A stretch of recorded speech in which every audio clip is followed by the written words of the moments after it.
Halo Bolo, tak kasih info. Kali ini ada sebuah video pengakuan dari Napi.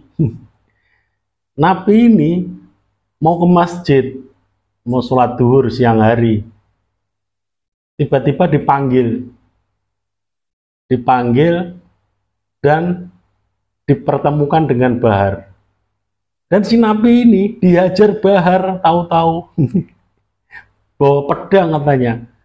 Yang jadi pertanyaan, kenapa Bahar itu bisa masuk lapas terus menghajar napi tersebut? Nggak usah panjang-panjang, langsung aja kita putar videonya. Assalamualaikum warahmatullahi wabarakatuh. Lillahi ta'ala ya karim, ilahi anta maksudi, warida kamalubi, bismillahirrahmanirrahim. Asyhadu alla ilaha illallah wahdahu la syarikalah, ilahan wahidan wa rabban sahidan la ma'budan, siwa huwa nahnu lahu muslimun, sadaqallahul azim. Oke teman-teman, ini ada berita menarik tentang kebiadaban Mbak Alwi ya. Kebiadaban seorang penceramah, Bahar Smith. Orang lagi ke masjid disiksa, mau dibunuh, diancam, ditendangi sampai mudah darah. Kita saksikan dulu videonya, kita simak baik-baik. Ini kebiadaban nih, PKI betul nih. Saya jam 12 siang, pas saya mau berangkat ke masjid, tiba-tiba saya dipanggil sama petugas, disuruh segera ke depan. Dan pas di jalan, saya langsung dikelilingi massa Habib Bahar yang dari luar, yang bisa di dalam. Dia membawa pedang yang sangat panjang. Saya diancam kalau sampai melawan saya dibunuh. Saya diinjak, ditendang habis-habisan sampai saya muntah darah terus dan dikelilingi semua petugas. Saya tidak bisa berbuat apa-apa. Petugas pun hanya melihat diam. Mata kiri saya sudah nggak bisa melihat sekarang. Saya muntah darah terus. Itu tadi teman-teman ya, ya itu si Rian namanya, dari Jombang. Dia Rian dari Jombang. Napi juga. Jadi dia mau ke masjid ya. Dia katakan dia mau ke masjid. Lalu dia dipanggil oleh petugas, disuruh ke depan. Lalu sampai depan itu dia dikelilingi semua dengan massa si Bahar Smith. Dengan membawa senjata, teman-teman. Bawa senjata, bayangkanlah, bawa pedang panjang. Cobalah di dalam lapas, di si Bahar tuh seorang napi juga bisa bawa pedang. Dan si Rian ini diancam mau dibunuh kalau dia mengadu, dia mau dibunuh. Disiksa orang tuh, ditendangi orang tuh sampai muntah darah, sampai matanya sudah nggak bisa melihat lagi. Dan ini kebiadaban. Yang paling parahnya, tahu gaya-gaya PKI zaman dulu? Gaya PKI itu disayat-sayat mukanya. Ini termasuk Syrianya disayat-sayat nih, tangannya nampak tuh disayat-sayat. Itu PKI, kebiadaban namanya.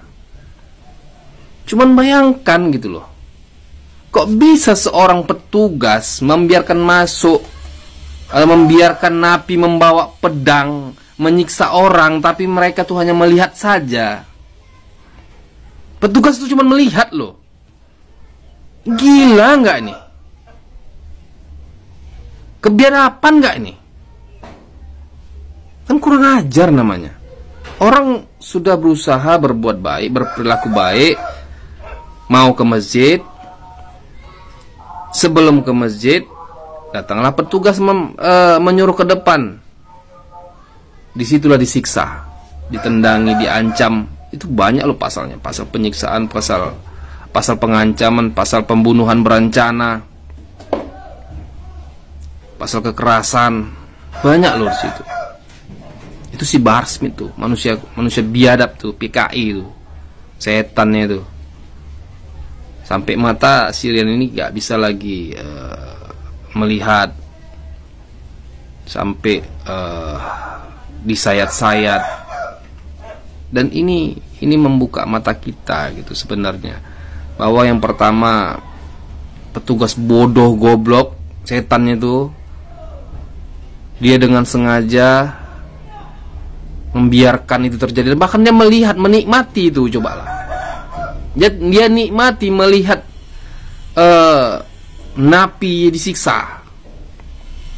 Dengan si Bahar Smith anjing tuh yang sok suci binatangnya itu. Kita udah geram tuh nengok dia tuh. Balawi-balawi binatang itu memang harus diusir, setan itu. Bayangkan aja orang mau ke masjid kok disiksanya, dipakai pedang, diancamnya, ditendangi sampai muntah darah. Ya, teman-teman, kita harus paham ya, ini bukan ajaran agama dan tak akan pernah dia menjadi orang Islam, itu tak akan pernah. Si Bahar Smith dipastikan tidak akan pernah jadi orang Islam sampai detik ini ya. Kenapa gitu? Karena memang dia bukan orang yang mengajarkan agama dengan benar, tidak. Dia tuh orang yang mendoktrin, orang yang merusak akhlak manusia. Ya, makanya saya bilang tuh dia anjing, tuh binatangnya tuh. Kayak Balawi itu harus diusir dari NKRI. Kurang ajar itu. Oke teman-teman, mohon maaf lahir batin. Billahi taufiq wal hidayah. Assalamualaikum warahmatullahi wabarakatuh. Sampai jadi gubernur, kemarin Purwakarta jadi kota kemusyrikan. Izin setit videonya ya.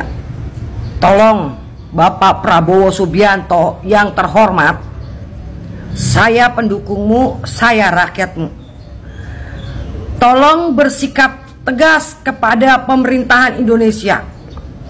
Nih contoh buat ulama-ulama seperti kayak gini nih, tolong diamankan, dipertanyakan lah, agamanya Islam apa? Kok dia khotbah berorasi membusuk-busukan orang lain tanpa tahu kebenarannya? Apakah di agama Islam itu diajarkan seperti itu?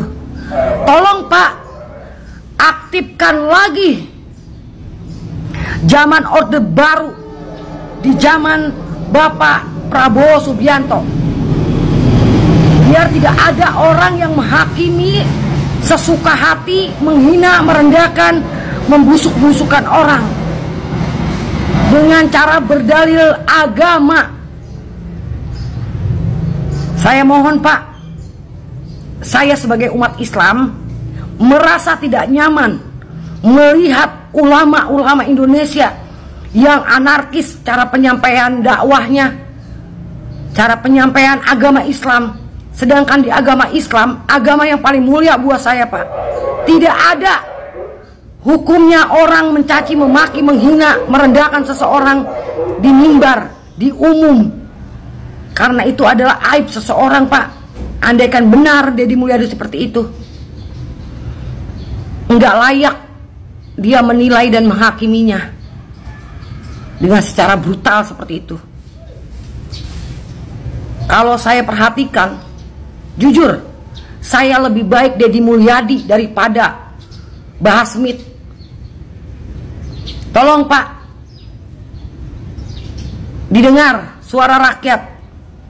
Nih, yang ulama-ulama kayak gini nih, yang angker buat kita. Kita orang awam Pak, nggak ngerti apa-apa. Bisa kita terprovokator dan bisa kita tercuci otak kita karena dalil-dalilnya atau khotbahnya yang seperti ini Pak. Bisa-bisa kita perang saudara Pak kalau kayak gini. Tolong Pak, sistem Orde Baru di zaman Bapak tuh diaktifkan lagi. Terima kasih Bapak Prabowo Subianto. Saya mohon didengar. Hai Bahar Demit, kamu itu aduh ceramah aja, jangan ngumpat ke sana ke sini. Kang Deddy kamu umpat, emang kamu ini siapa Bahar? Mentang-mentang kamu sudah ngaku cucu, mentang-mentang Kang Deddy nyalon gubernur Jawa Barat. Aduh, dibayar berapa kamu iki Bahar menggunakan agama untuk mengumpat orang, untuk merendahkan orang? Astagfirullahaladzim. Woi masyarakat Jawa Barat, jangan dipercaya itu Kabib Bahar yang aku cucu itu. Kerjaannya ngumpat sana sini, ngakunya paling agamis, tapi cangkeme dek dia, cangkemnya rusak. Yang didengar tetap semangat Kang Deddy. Assalamualaikum warahmatullahi wabarakatuh.